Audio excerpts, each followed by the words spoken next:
If we look at our society today here in the United States, could we say that everyone is treated equally?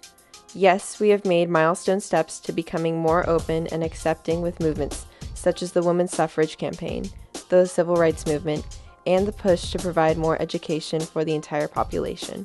However, why is it that we still have issues with treating each other fairly and with respect? The answer may lie somewhere where we may not have wanted to look. We cannot simply point the finger at the media, society, or history all of the time. We must look at ourselves and into our own thinking to understand how societal issues surrounding race and gender actually develop because of the way our brains are wired.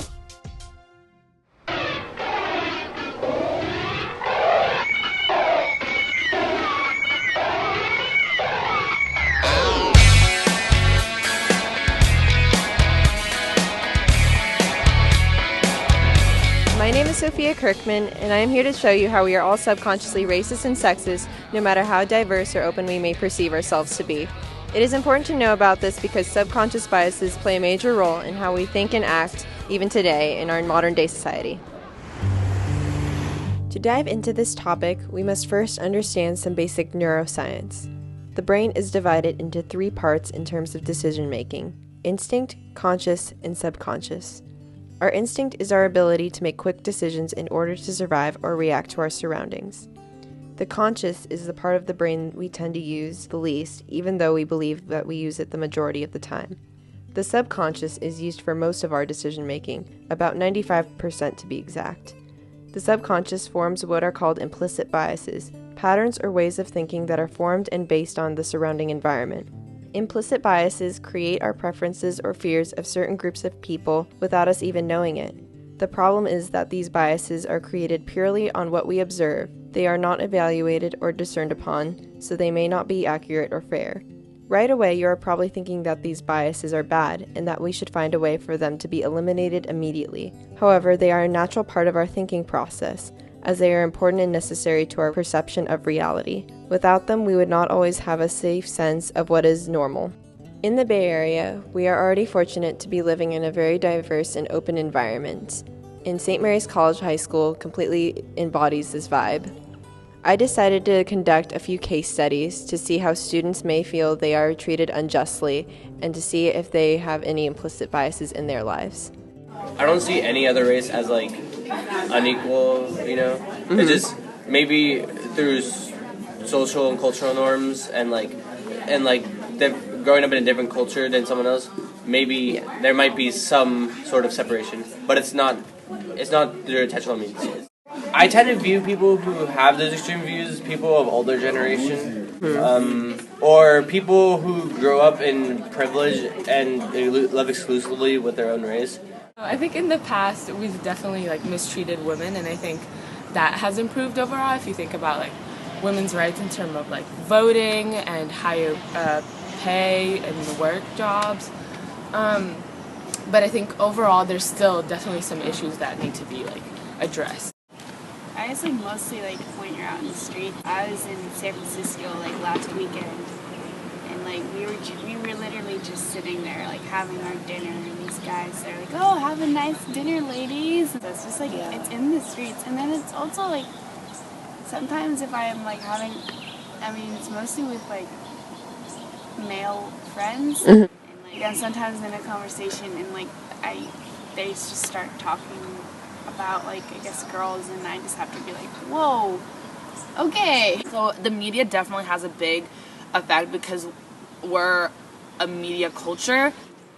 It uses it to their advantage to kind of, project women as these objects, and then people kind of are brainwashed by that and then apply it to their lives. I will now have a few of these students take an IAT test made by Harvard to test for any subconscious biases. The way the test works is images are flashed on the screen, and depending on the set of directions, you have to associate the different objects or images with positive or negative words as quickly as you can. For some people, taking this test can be a bit scary or nerve-wracking, and the results can be shocking to them. While some may be accepting, others can get defensive. Both reactions and everything in between are natural. My goal is to have people at least become aware of it and become accepting of it.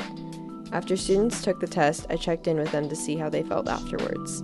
It says my results that I have a slight automatic preference for European Americans compared to African Americans. I mean, this is something I disagree with a little bit.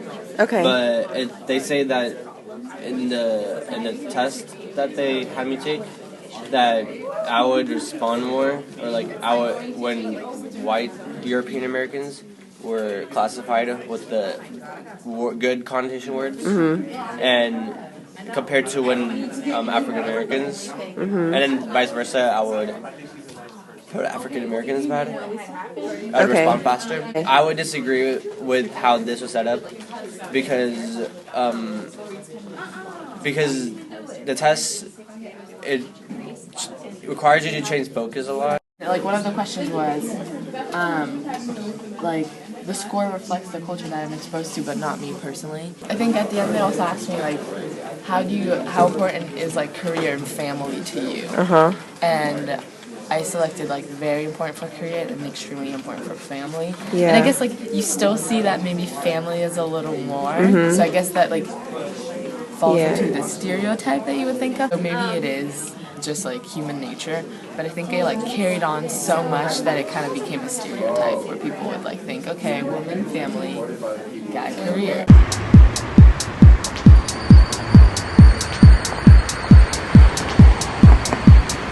Now we will be going into the public to ask a variety of strangers to define an implicit bias, explain where they may see one happening in their lives, and what solution they would come up with to change it. By definition, do you know what an implicit bias is? No, I don't. By definition, I don't know what that is. Okay. Sounds to me like it's a bias that's sort of inborn, like deep and something that you've learned at an early age, maybe. I guess when someone has like a assumption about you before they talk to you, or like before they know anything about you, they just have something in their head about you. Well, implicit bias is when an individual has internalized a certain bias towards a certain group of people, and therefore they act upon those biases without even thinking about it. Somebody white might say something and the whole class is in favor of it, but when I say it, it's like, oh, that was cool. You know what I mean? And sometimes it's not that these people are necessarily trying to devalue me, but they've been taught certain things about what my color represents, what my skin represents. So they act upon that, and they allow that to keep them from valuing the true content of my message. So in my opinion, that's what implicit bias is. Would you say that you have seen any major changes since the 1950s when we had a civil rights movement? I think there's been some changes, and there's some things that have stayed the same. I guess the one that I've actually really noticed just recently was the Ferguson case and the Black Lives Matter movement, which is probably one of the big representations of that civil rights movement. Yeah, I would say that there has been changes made. Maybe not completely all the way so that all groups are equal, but there's definitely been a lot of progress since the 1950s. There aren't murders, there aren't as many hate crimes. I feel like people are more accepting of others of different races since we're talking about civil rights. Yeah. I think biases have not necessarily people creating a movement to try to fight against it. That hasn't really been apparent since then. But the ideas that were present then are still, if not more, prevalent now, it seems like. Same. Okay. The responses I got for this question were a little surprising because I expected people to think of some recent activist movements that have been going on locally. For example, only 1 out of the 14 people that I interviewed on the street mentioned Ferguson. Even though this was very spontaneous for an interview, from this observation I could already gather that we do not talk about issues like these enough. It is not to say that we should dwell on the fact that these things are happening. Rather, we should be more comfortable with thinking about them and talking about them because it helps our awareness. Where would you see an implicit bias maybe happening in your life? I see it a lot in the streets. I mean, like, just most of the time when you're, especially when you're a girl, when you're out late at night, you're probably more likely to be afraid of the tall African American guy rather than the tall white guy, which that doesn't really make a difference whatsoever. People can be dangerous regardless of their race or ethnicity or anything like that. So, yeah. I would say it's much easier for a man to move up into an upper management position, like VP and higher, than for a woman, in general. Things that are pointed out that portray a race in a negative light, like just showing like black crime all the time on the news and stuff, and never showing anything that's necessarily positive, or not never showing it, but the majority of what you see is crime and not stuff that's not positive to make people look like monsters and stuff through the media. Well, I can give you an example right now. I work at a restaurant.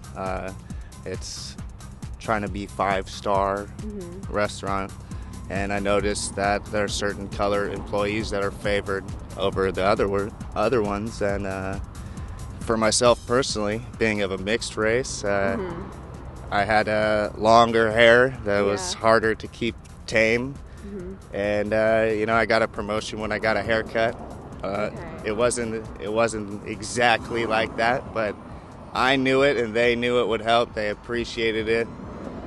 Sometimes they want to say something and sometimes they don't. Yeah. And in the same workplace, somebody who's a female has a haircut that's a little bit too short for us, is what was said. So, that kind of stuff is around and still conscious, yet some subconscious in a way. It's consciously being said or talked about, but the reasons behind it are kind of subconscious. Yeah. So it's really an interesting subject you got going on here. Yeah.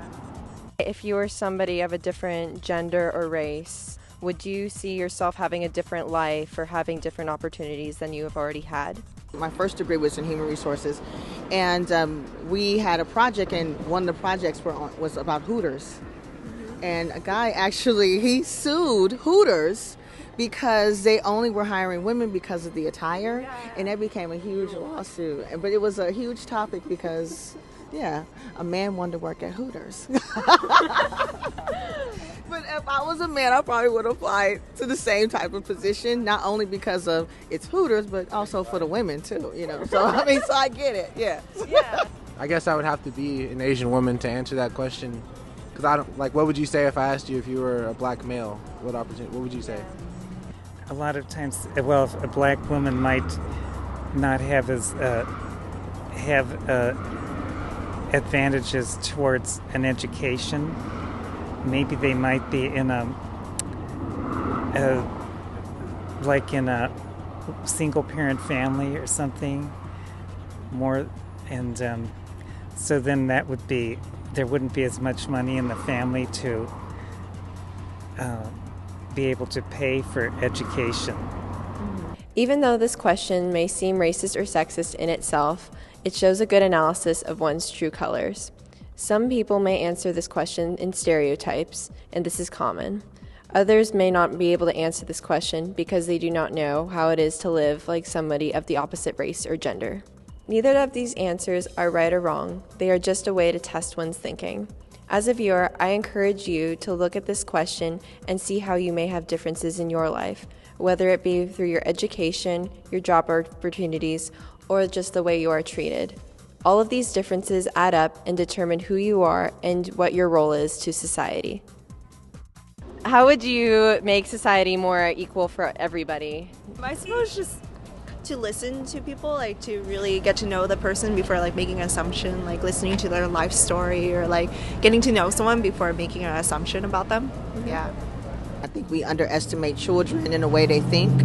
We think that children don't understand, and they really do. And they're really, and I'm very aware of my surroundings, and especially with my son, and I'm very careful on the things that I say because I know that he is going to mimic those types of habits as he becomes an adult.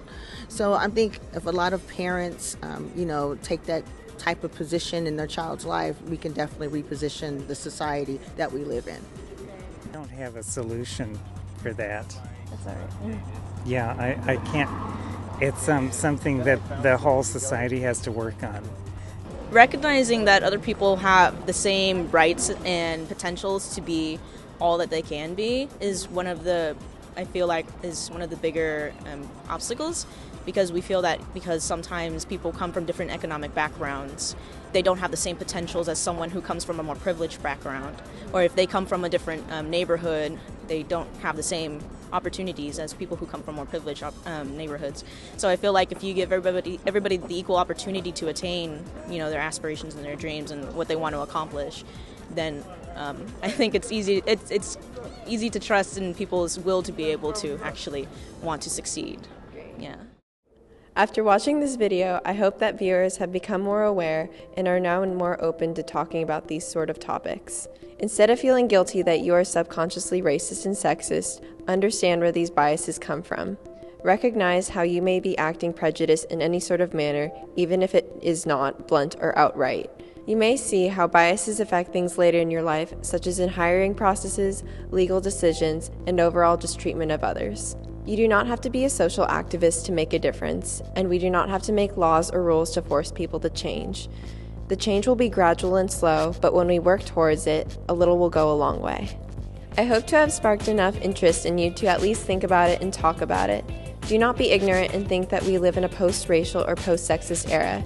Instead, open up discussions, open up your ears, and speak up about these issues. It's obvious that once you look into the history of this country, that it's been founded on racism, it's been founded on sexism, and it's been founded on classism. That's evident. So the things that we see today, even on the subconscious level, are normal. That's why when someone acts upon implicit bias, it's not looked at like, oh, what is this person doing? Because everyone has implicit biases.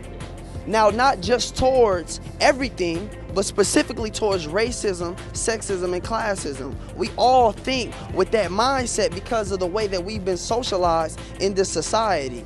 Because we got to understand and understand that school is nothing more than socialization. It's not about teaching us. It is about teaching us specific things so that we can go out into the society, into the world, and perpetuate certain concepts.